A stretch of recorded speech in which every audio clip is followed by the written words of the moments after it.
রাস্তায় traffic police না থাকায় রাজধানীতে যান চলাচল শৃঙ্খলা আনার দায়িত্ব পালন করেছে সাধারণ শিক্ষার্থীরা। শহরের গুরুত্বপূর্ণ মোড়ে দলগতভাবে দিনভর এই কাজ করেছে তারা। বিভিন্ন সড়ক পরিষ্কারের কাজও করে শিক্ষার্থীরা। তাদের এমন উদ্যোগে খুশি সাধারণ মানুষ। খাবার ও পানি খাইয়ে উৎসাহ দিচ্ছেন। তবে দ্রুত ট্রাফিক ব্যবস্থা ফিরে আনার দাবি শিক্ষার্থী সহ সকলের। এ যেন নতুন এক বাংলাদেশ। নেই ট্রাফিক পুলিশ, তবু সড়কে নেই কোনো বিশৃঙ্খলা। সড়কে শৃঙ্খলা এনে যান চলাচল স্বাভাবিক রাখতে নেমে পড়েছে শিক্ষার্থীরাই। কোনো প্রকার পূর্ব অভিজ্ঞতা ছাড়াই দায়িত্ব নিয়ে নেয়ার বয়সটাই যে এখন। যেখানে প্রয়োজন সেখানেই নিজেকে উৎসর্গ করার মানসিকতাটাই এই প্রজন্মের শক্তি। প্রথম 10-20 মিনিট একটু হিবিজিবি হয়ে গেছিল, এখন ঠিক হয়ে গেছে।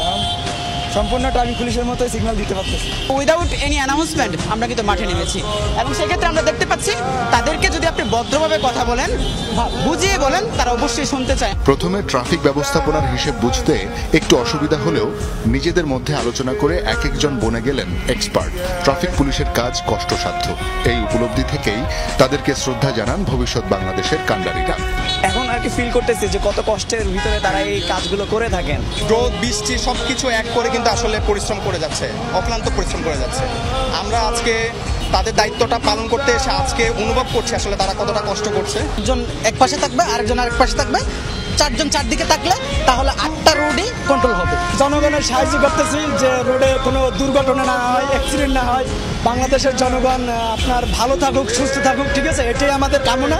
শহরের বিভিন্ন সড়কে পড়ে থাকা ইট, লাঠিসোঁটা কিংবা পুড়ে যাওয়া বিভিন্ন গাড়ির ধ্বংসাবশেষ অপসারণ ও পরিষ্কার করে বিভিন্ন বিশ্ববিদ্যালয়ের শিক্ষার্থীরা। এখন এই দেশ গড়ার দায়িত্ব আমাদের।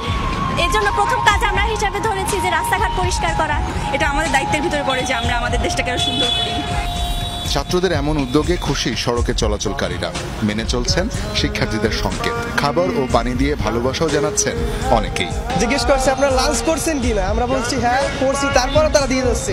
দেখা যাচ্ছে আমরা রৌদ্রে থাকতেছি, পানির তৃষ্ণা পাচ্ছে, একটু পর পরই আমাদের জনসাধারণ এগিয়ে আসছে। কঠিন অবস্থায় একটা সুন্দর দায়িত্ব তুলে নেওয়া, এটা ভালো। ওনারা যথেষ্ট ভালোই কাজ করতেছে, কিন্তু ট্রাফিকের কাজ ট্রাফিকই করতে হবে। দেশের যদি আইন শৃঙ্খলা বাহিনী না থাকে তাহলে তো দেশের জন্য এটা খুব খারাপ হবে। যদিও ট্রাফিক পুলিশ ও আইন শৃঙ্খলা বাহিনীর বিকল্প নেই, এমনটা মানেন শিক্ষার্থী সহ সবাই।